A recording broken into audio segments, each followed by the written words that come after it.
And as I was preparing to share a word of text and testimony today, I decided I would invite the testimony of a child. If you don't mind, today I have a special guest on this Mother's Day, on this last message that I'll preach for the next few weeks. I thought that it'd be befitting, Evangelist Morrissey, if I just invited a special guest to come and just testify and just talk about how they remember their mama. We have no title, no text, just a testimony, if you would. And for these few minutes before you go in to receive your Mother's Day lunch or brunch, let me just ask if you would receive today the testimony of a baby named Moses. Would y'all receive baby Moses today as he comes to testify, amen, to share today.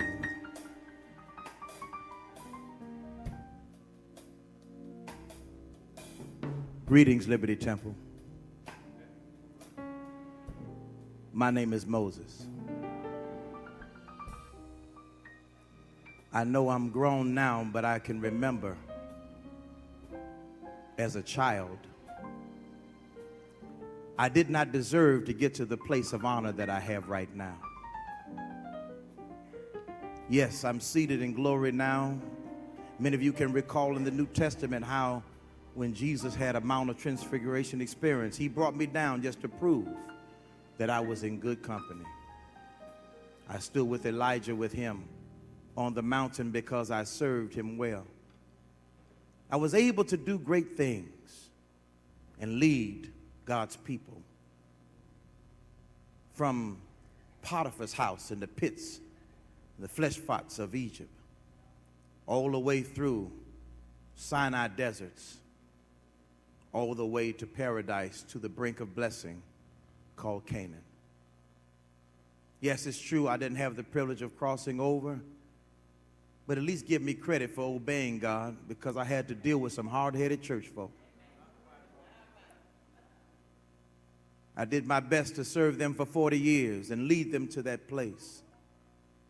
But I'm thankful to Pastor Bland for allowing me this privilege today to come and testify to you that the mighty man Moses that I got to be, I could have never been that man had it not been for my mama. People celebrated me as a great leader who was able to lead God's people. They celebrated me for standing up to a mean man named Pharaoh and to tell him God said, let my people go. They celebrated me for the capacity to not only stand up to him, but to offer 10 plagues. And each one of those plagues that God allowed me to exhibit, whatever Pharaoh said, God had something greater. I'll be honest with you, I was scared every time, but I remembered what my mother told me. I remember what my mother taught me, and that's what allowed me to get to the place where I was able to lead God's people out and take them to the place of promise. Pastor Bland, thank you for this moment. But what people don't understand is they look at the last 40 years of my life. They don't understand that it all started one day when I was a baby born in the inner city, down in the flesh pots of Goshen. I was born under the edict where they were killing little black boys. I was born at a time where there was not anyone who would stand up to the evil systems of my day. Before there was ever black-on-black crime that you were dealing with, Pastor Bland, in Detroit, they were killing babies at the stool because people were so quiet and would not speak up and would not stand up. We went from the great days of Joseph. We went from the great days of black leadership being able to give out in a famine people's food for everywhere. We had a leader of our nation who was a black man, but then they got quiet. And they went from that black leader called Joseph to now a Pharaoh that nobody could respect. And what happens to people, Pastor Bland, when they get quiet, is they think because they actually get a black man in a big position that they've arrived. They think that just because they've allowed someone to rise up to get to a place that nobody thought they would ever get to, that they could just relax and be at ease. But it wasn't long before they looked up, and here comes a Pharaoh that not only erased everything that Joseph sought to do, but scriptures would read and the Torah would say that there's a leader who knows not Joseph.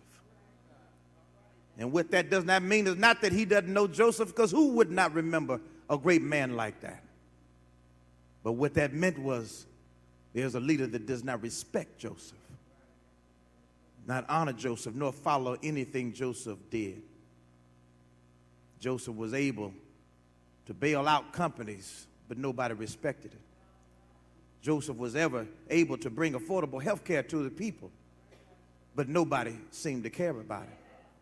Joseph was able to allow people to remain on their mother's insurance until 26 years of age, so they would have the capacity to go through college and still have, but nobody seemed to be thankful. Joseph had the capacity to kill off the enemies that came against the people. Nobody could catch this enemy called bin Laden, but Joseph had the capacity to go find them, 187 him. Joseph had the capacity to do all of this and keep his dignity. He kept his head up. He kept his woman by his side. He raised his daughters to be respectful. He even had a dog that would lick his hand. 2. But once Joseph was no longer in office, here arises now a new Pharaoh. And this Pharaoh not only tried to erase everything that he did, but he was the most selfish, narcissistic, stuck on himself person I ever met in my life. And what people don't understand, Pastor Bland, is that the same way that Pharaoh was allowed to do so, he got to the place where he even started becoming his own lawgiver. He forsook all the laws of the land. He disobeyed. He lied every time he opened up his mouth. He gave opportunities for people to disrespect branches of our government. And then it got to a place, Pastor Bland, where he even said, kill all the black boys. Kill them at the point of their birth. Kill them by not giving them opportunities to grow. Kill them by not giving their mothers prenatal care. Kill them by not giving them educational care. Kill them by being able to say that if they can't pass reading by the 3rd grade, they'll be held back. Kill them by not giving them adequate jobs. Kill them by making guns accessible to them so they can kill each other. Kill them by making weed legal so they can be able to go doped up and high to everything and can never pass a job test and can never be. Kill them by being able to make sure people who look like them, they can't stand, but people who don't look like them, they bow down and obey. Kill them by letting even the police officers that's supposed to sworn to protect and serve them be the ones sometime to be the ones that shoot them down in the street. Kill them at the stool.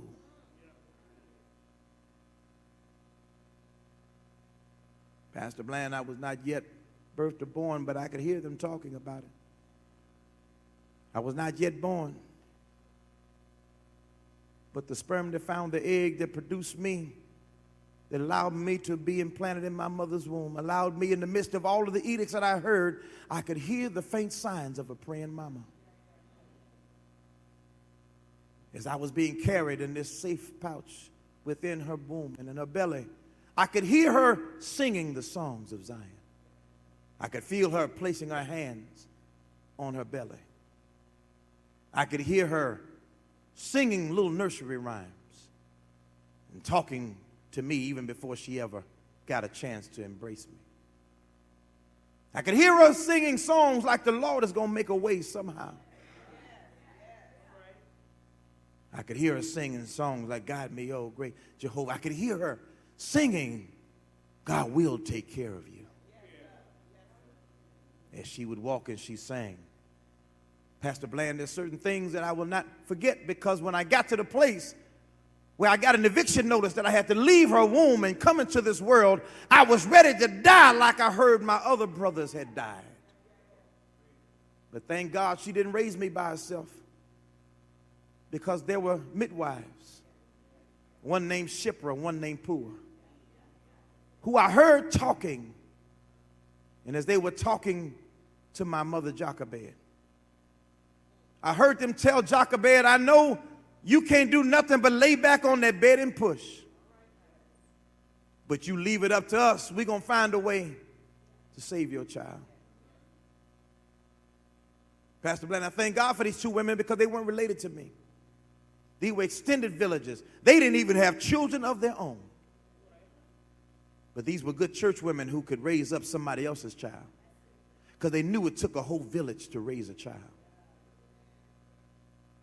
Pastor Bland, I remember as I was preparing to come on out, and it was time for her to bear down, that I heard that the guard came. And they came around because they heard a birth was being able to take place. And they came around to see whether or not it was going to be a male, because the instructions were, if it's a male, kill it. If it's a girl, let it live. It had gotten so bad that they were taking us out right at the beginning of our life. They had the nerve to talk about killing babies in the womb and wanted to be against it, and they call it abortion. But then as soon as the baby comes out the womb, they want to kill it. And they call it good Egypt policy. They're not concerned about all life, just life that threatens them. And so they came looking, and Shipra and Pua was hovering over, and they asked, was everything all right? And they said, yes. They said, is the baby coming? They looked and said, not yet. At the same time, one had their hand over my mouth so I wouldn't holler, so they wouldn't know who it was. As they walked away, they heard the grunt and the moan of a child and heard the water break and said, is the baby coming? Said, yes. What a pretty little girl.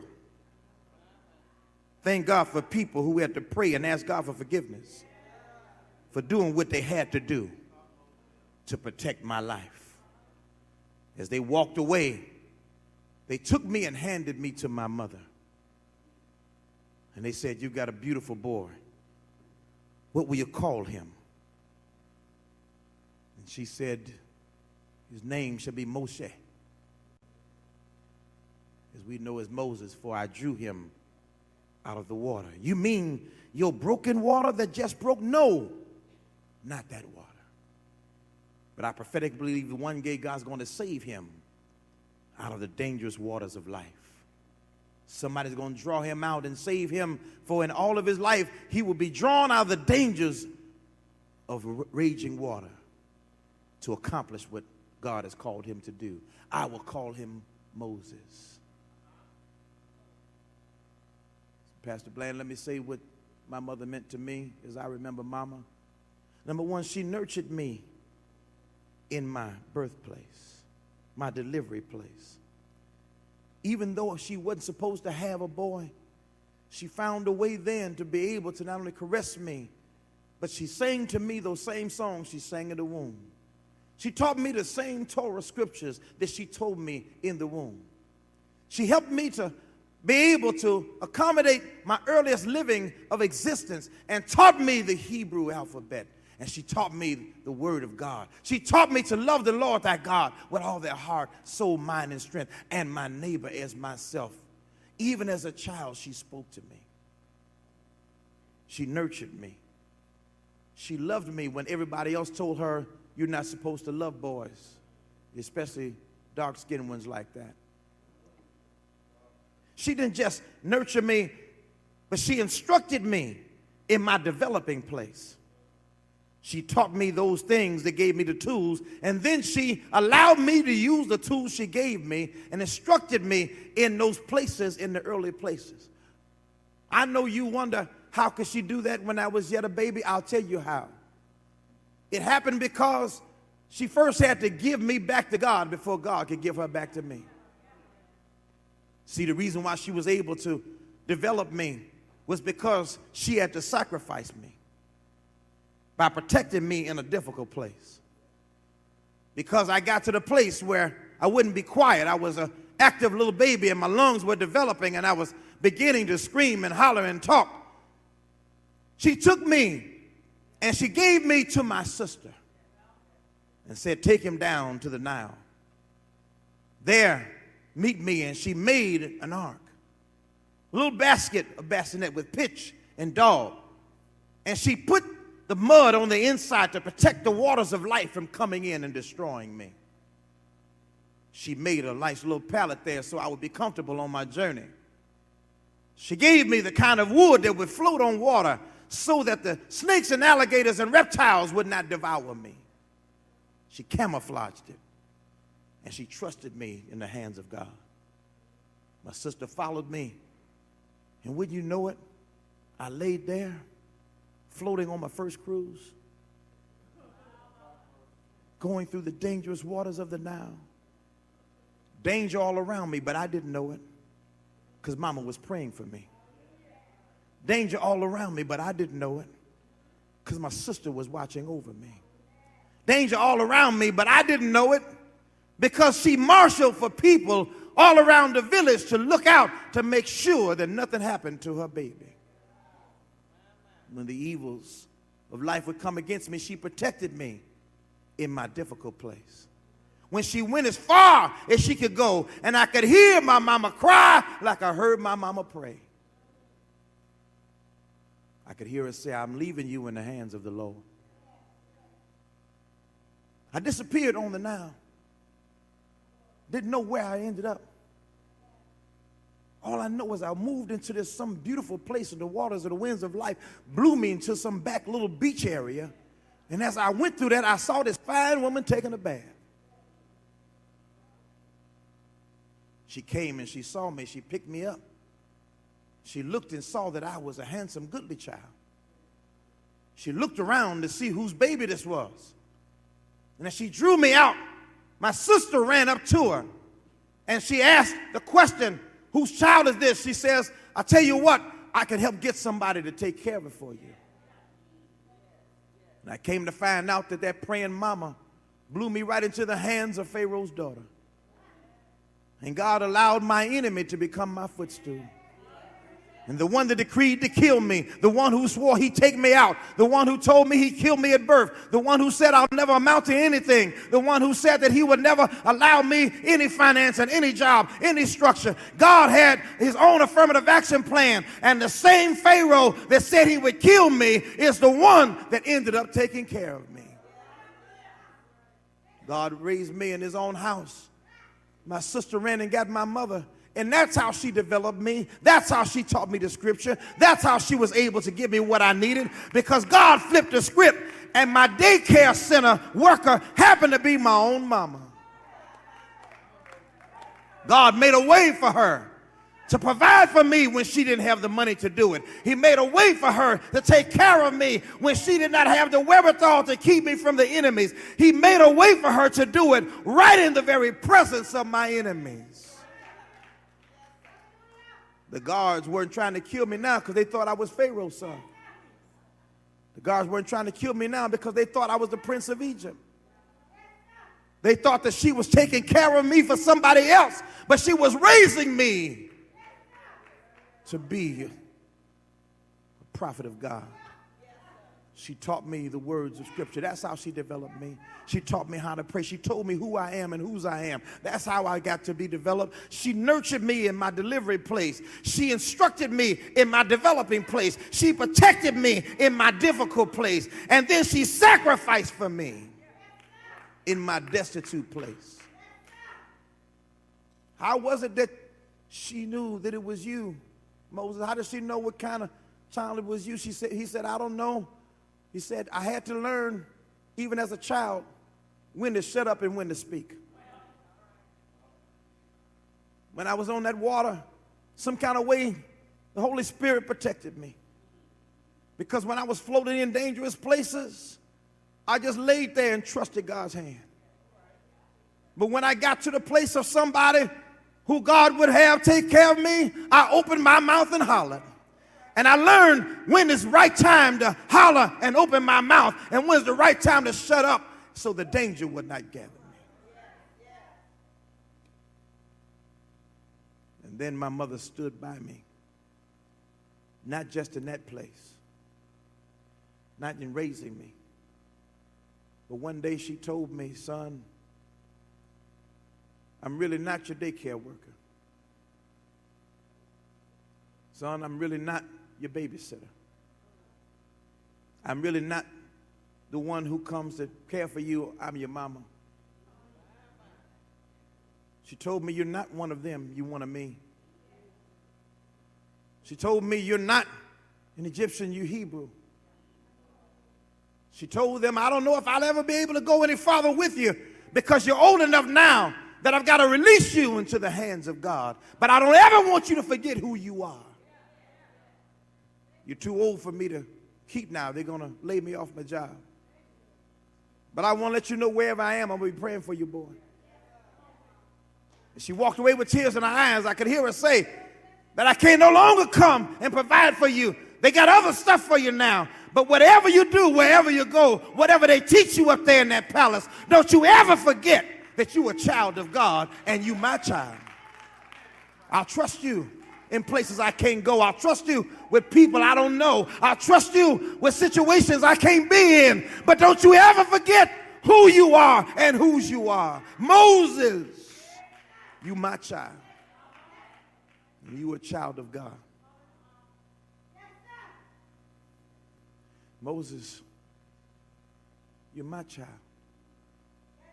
You're a child of God. Pastor Blaine, that's what I would hear her say.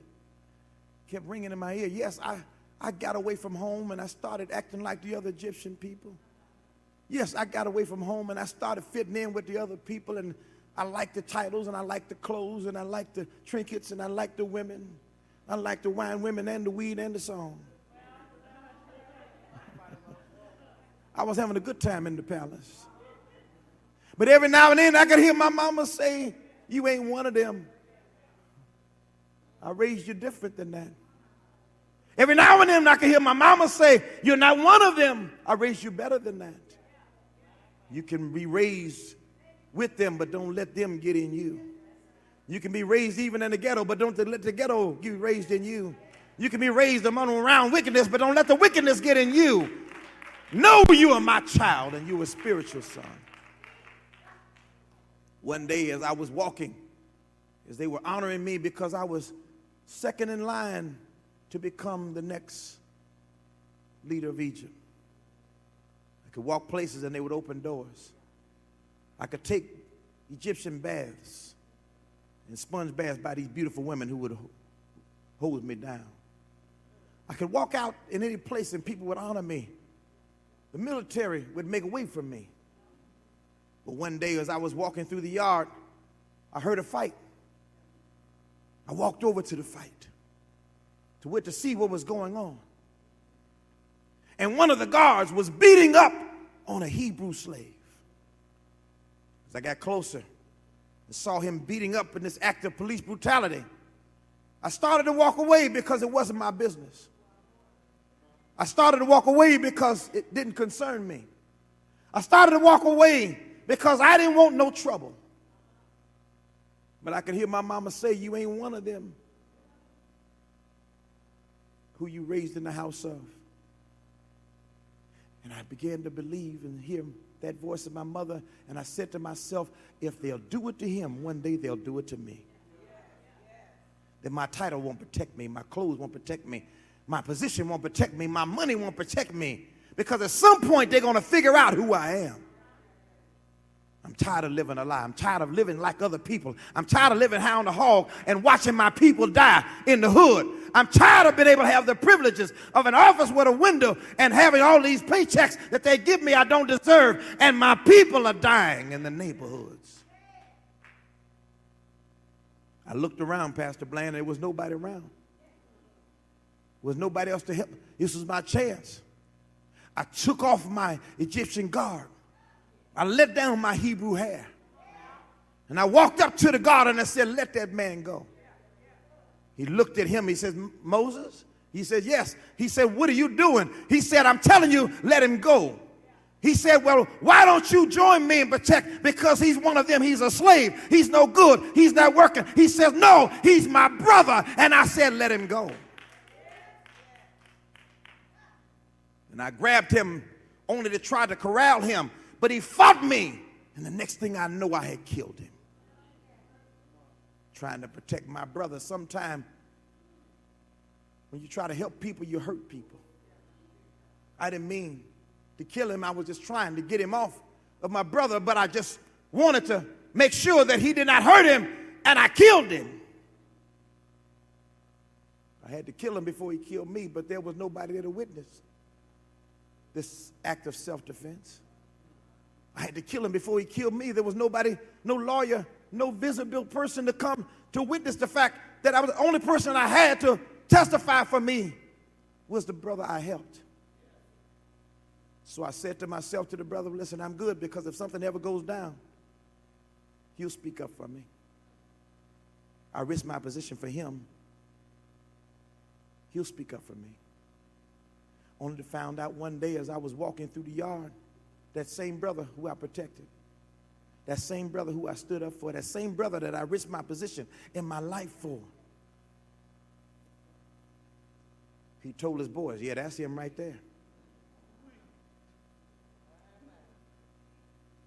He killed that Egyptian.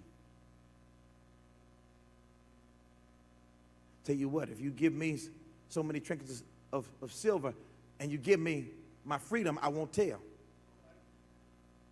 Pastor Blatt, I looked at him and said, wait a minute, though. I did that for you. I sacrificed, laid my life down for you. Now you want to bribe me? Now you want to threaten to turn me in? Now you want to commit Hebrew on Hebrew crime? You mean other people who ultimately tried to kill me have not been able to do it all my life, and now one of my own brothers?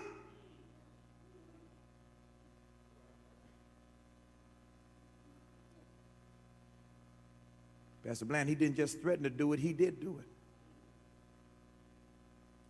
And the word got back up to Pharaoh, and they came and they brought me before, and they asked me the question, are you Egyptian or Hebrew? I stood proud because I could hear my mama say, never be ashamed of who you are. I told them, yes, I am. My name is Moses. Not the name you gave me. My name is Moses. One drawn out of water. My name is Moses. Seed of Abraham. My name is Moses. Honor of Jochebed and Amram. My name is Moses. And they looked at me and saw that they had groomed me. They loved me, but they didn't know what to do with me because they had nurtured me to this place. And so they gave options to me. They said, well, before we take you and turn you to the courts, we'll turn our back momentarily, but you better be gone by the time we turn back around. Because if you still here by close of day, we're going to do to you what we do to them. Pastor Bland, I'm sorry to say, I didn't know what to do in that moment, so I left. I ran. I ran out the house. I left everything behind, and they left me out to a Midian desert. I ran, had no place to go until I found myself in a desert place. My mother was no longer there. She couldn't stand by me. But I began to remember that if she protected me on the Nile against alligators and reptiles, dragons and snakes, that if she allowed me in my earliest existence to pray for me and kept me from being able to be swallowed up by my enemies that tried to kill me, if all my life I've been facing danger, but mama's prayers covered me, if it did it then, I believe that it was doing it for me right now. Pastor Bland, I kept on walking through them desert places. And just when I thought I was about to lose my mind and lose my life, I looked and saw an oasis. I saw a village of people. I looked at people blacker than me. They were Midianites. One of them came and caught me and saw me and took me into the village, saw how destitute it was. And these people did not see me as an enemy. They fed me. They gave me drink. They took me in. They took me to this man named Jethro. Jethro was the priest, the pastor of these Midian people, the chief shepherd. He looked at me. He said, I know who you are.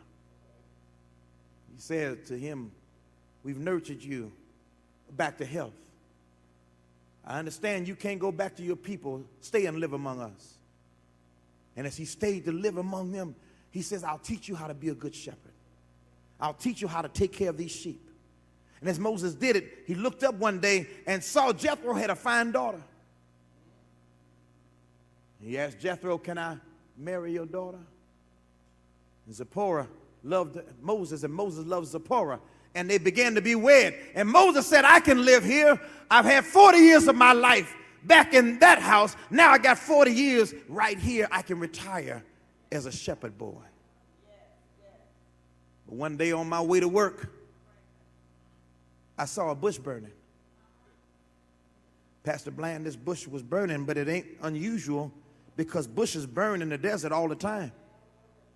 I saw this bush burning, and I saw it burning because the heat of the sun would make the dry bramble and the bush and the leaves to combust. And so I knew it would burn, and so I expected on my way back home it would be nothing but ash. Oh, but on my way back home, I saw the same bush, and it was still burning. I went a little closer to see why this bush kept burning. And when I got closer, I heard a voice call out the bush that said, Moses, Moses. As I came, he said, take off your shoes, for the ground on which you stand. That's why I recognized the voice. I hadn't heard that voice since I was in my mother's womb. I hadn't heard that voice in many waters. It sounded like the place that I left, but I heard this voice calling me. And when I took my shoes off and bowed down, he told me, go back to the place that it hurt me. Go back to the place that I was evicted from. Go back to the place of my pain and my peril. Go back to the place where I was an ex-con and a fugitive of justice. Go back to those same people. Go back to that place where you grew up and tell them to let all my people go. I heard that voice come out that bush, Pastor Bland. I knew it was God calling me. I didn't have my mother with me. The word had come back to me that she had passed on. She could not stand with me in my dying place. She nurtured me in my delivery place. She instructed me in my developing place. She protected me in my difficult place. She sacrificed for me in my destitute place, but she wasn't able to stand by me in what was sure to be my dying place. I went back. I did the delivery of his people. And here I am today, Pastor Bland. And everybody gives me credit for all the stuff I did. I was able to lead them across Red Seas. I was able to take a stick and open up waters that people walked across, and Pharaoh's army could not come in. I was able to give them more water that they could walk across. And then when they complained about a glass of water, I struck a rock, gave them water to drink right out of the rock. I gave them honey-made baked biscuits right out the sky that came down called manna that they ate. I gave them free health care where they had the ability to put a snake on the stick and look up and live, and they didn't die from the scorpion bites. I gave them a tailor-made clothes to wear, never wore out in 40 years in a desert place. They had shoes that never burned on a hot desert sand on the bottom. I was a great leader. I was a great pastor. I was a great developer, and they gave me credit, but I remember and thank God for my mama.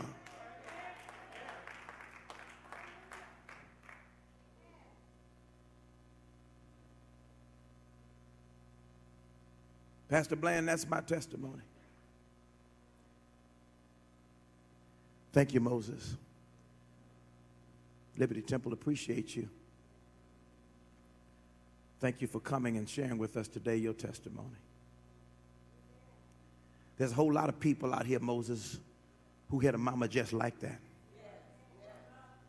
There's a lot of people, including me, that had a mama that nurtured them in their earliest existence. Gave them a chance when nobody else would want to do that. There's a lot of people who got instruction. Their first instruction was not some school teacher, not a Sunday school teacher. It was that mama. That first place that somebody who was here can testify that it was that mama that stood and protected me when nobody else would, and even when their own daddy would not do it, I had to stand by my own child. There's some people right here that will testify no matter how bad it got, no matter how difficult it got, no matter how turbulent it got. There are some folk here that testify. I wish they wouldn't just act like it right now, Moses. Moses. But if I ask right now, how many people here had a mama like Jochebed, had a mama like you? Let me just ask Moses so you can see before you go back to glory. Moses, let me show you all the people that had a mama like you. If you had a mama like Moses, let me see you. Give Moses your witness. She did all of those things for you, like Marguerite did for me. But Moses, I hate to leave it like this, because like you, my mama also left me. I thought I should bury my mama, but my mama left before me. But I wish I had a witness of somebody who had the capacity to have a different testimony. Wait a minute. I hear another baby calling me. What's your name? Jesus. You want to testify? Listen, Jesus, we know about you, but you willing to come and give a testimony on Mother's Day at Liberty Temple? You really willing to testify? Come on, I got some time for you, Jesus. If you would come on, talk to me. Jesus would come and say, yes, I had the same witness. They tried to kill me as a baby boy. The same people that tried to kill Moses and tried to kill you on the south side of Chicago, Pastor Bland, they tried to kill me. His name was Herod. They had to go hide me in a place called Egypt. Can I get a witness here? I got the same testimony as you have, because I did not have the ability to be born in a palace. I was born in a barn. I was not born, with riches around me. I was born not in a bassinet, but I was born with horse-cloth. I was born in swaddling clothes. I was laid in a manger. But the same one who did it, I had a teenage pregnant mama, but she held me in her arms. My daddy wasn't even my real daddy, but I'm thankful for a man named Joseph that stood by me, and he raised me even though I knew who my real daddy was. Can I get a witness here? I can testify that my mama stood by me in my nurturing place. She protected me in my destitute place. And as a matter of fact, when I was 12 years old, I was in the process of going on a trip with them. And they were on their way, and they forgot about me. But I was sitting talking to the people at the church. I was talking to the Sunday school teachers and the preachers. I was talking to the deacons and the trustees. And I was talking to them about God. And she came back and said, boy, don't you know we've been looking for you? And I told her I wasn't being disrespectful, but I said, Mama, it's time for me to be about my Father's business. I wish I had some witnesses in here that there comes a point in time when Mama raised you to be the person you ought to be. I'm not waiting the 21-year-old. I wish I had some 12-year-olds who know that God can use you at the age of 12 to be about your Father's business. Come here, Jesus, and tell me some more. I see you trying to make your way back to glory. Can you tell me what else happened? He said, well, I was ready in my coming out party. I stayed with Joseph, and I told him, I ain't got no Bible to record my life, but can you teach me how to work as a carpenter? Can you teach me something about fishing? Can you teach me something about farming? Can you teach me something about sheep? Well, Joseph, I need you to do that, because one day when I'm teaching, I need to talk to some people, and I need to use some examples about teaching about farmers. I need to be able to talk about carpentry. I need to be able to talk about talents. I need to be able to talk in their language. And if you show me how to fish, I'll be a fisher of men. I wish I had some witnesses in this house that know I had a daddy to teach me what I need to know in order for me to make it through life. Can I get a witness here? Well, Jesus, I know you're on your way back, but can you give me just one more testimony? How was it that you made it into your ministry? He said, well, I'm glad you asked me that, because I was waiting to do a major miracle, like heal somebody's eyes. I was waiting to do a major miracle, like unstop somebody's ears. I was waiting to do a major miracle, like raising up a dead man. But my mama made me come to a wedding, and she told me, boy, come to the wedding with me. I went to the wedding, and they ran out of wine. I said, Mama, I ain't got nothing to do with you and your winehead friends. And she told them, whatever my boy says, that's what you do. and I never had anybody to have faith in me like my mama did. And my mama had enough faith to believe I could turn water into wine. And I've been changing people's lives ever since. Is there anybody here that knows that Jesus can change your life from water to wine? He can take you from bad to good. He can take you from crooked to straight. He can make you from down to up. He can take you and turn you inside out if you just have a touch of the master's hand. I believe my mama got my ministry started by showing them the miracle of what happens when you obey God. She didn't have to believe what I said, but she told them, whatever he says, that's what you do. Look at your neighbor and say, neighbor, whatever Jesus said, that's what his mama said. Whatever Jesus says, that's what you do. And that's what I've been trying to get people to listen to all their life. Well, Jesus, I know you're on your way back, but before you leave here, Moses, mama died before him, and he couldn't bury her. My mama left me May 22nd, 1990. Didn't get a chance to see me in my first church. Didn't get a chance to see me in my second church. Never had a chance to give me no advice or no help. Could never make her a Mothers on the Mother row. Never had a chance to get a Woman's Day speech. Never had a chance to see her walk in with a big hat. And I had to bury her 29 years ago. I just need a witness. Do you know anything about a mama that you leave behind here? He said, yes, by the way, when they were killing me, I looked down and saw my mama when they had hands on a cross and nails in my hands. All my disciples left me, but I looked down and saw my mama. They put nails in my feet, but I looked down and saw my mama. All my friends were gone. All the blessed people I helped were gone. All the people I gave fish sandwiches were gone. All the people whose blinded eyes were gone. All the people I healed were gone.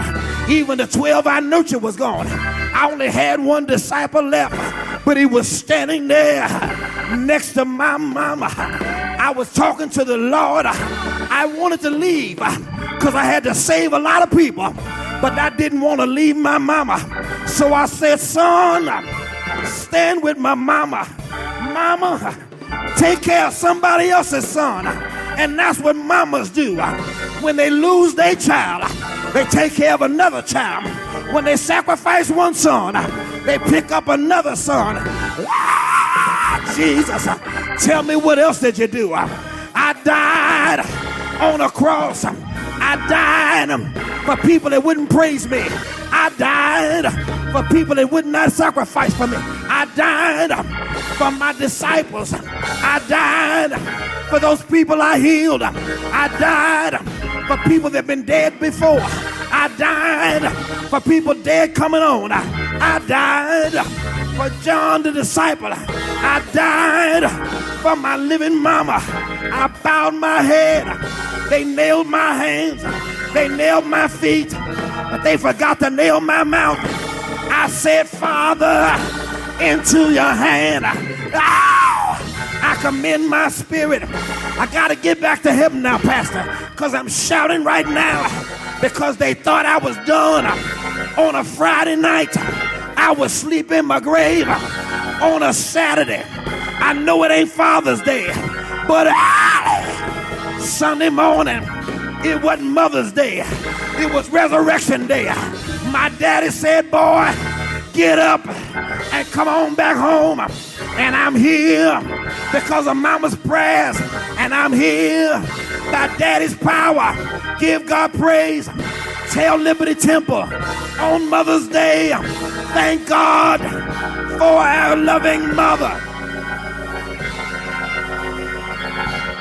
Thank you, Jesus. Thank you, Master. See you when you come again. Thank you for your quick visit trip. I know you're coming back on a permanent basis, but I just needed a testimony. I knew I had baby Moses. I never thought that you would come. But somebody needed to know that even when you have somebody who nurtures you, in your delivery place, even when you have people. We have the people who instruct you in your developing place.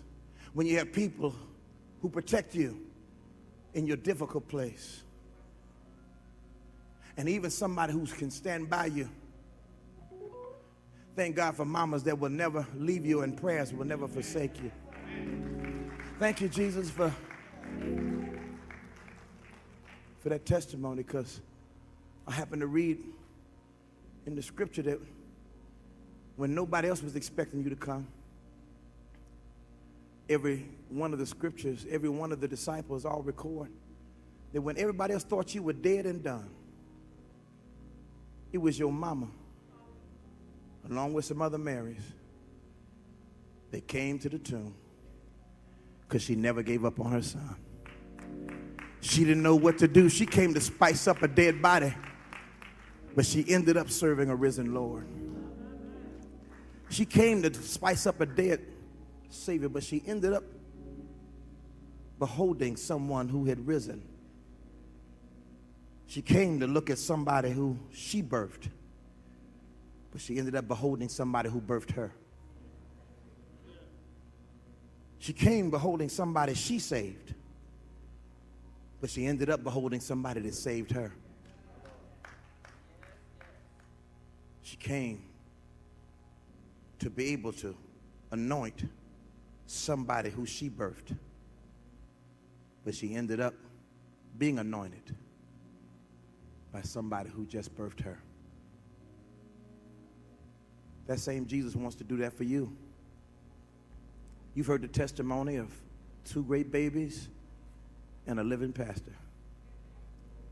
A baby from past, a baby from your future. If you're saved, you'll see him again too. But somebody here today may need to know, what do I do in the present? I tell you what you do in the present. First of all, I want you to remember that if it had not been for some mother, you wouldn't have this chance right now. So don't think about yourself. Thank God for a mother. And as you thank God for your mother, I want you to remember that mama's prayers prayed for you, that one day at some service or some place in your life, she prayed that the seed that she planted might grow somewhere and you would give Christ your life.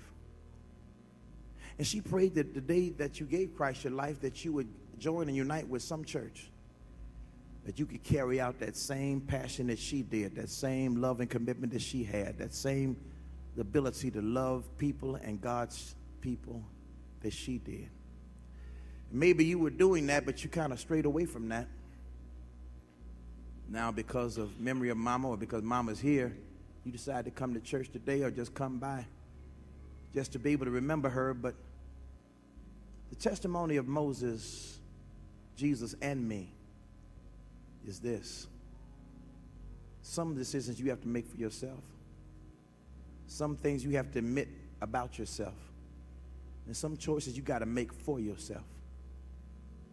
If you don't know the lawgiver's word of Moses ended up by saying, by the wages of sin, the gift you have is death. That's what Moses, the lawgiver, ended up giving, the law that said the wages is death. But thank God for baby Jesus, who said the gift of God is eternal life.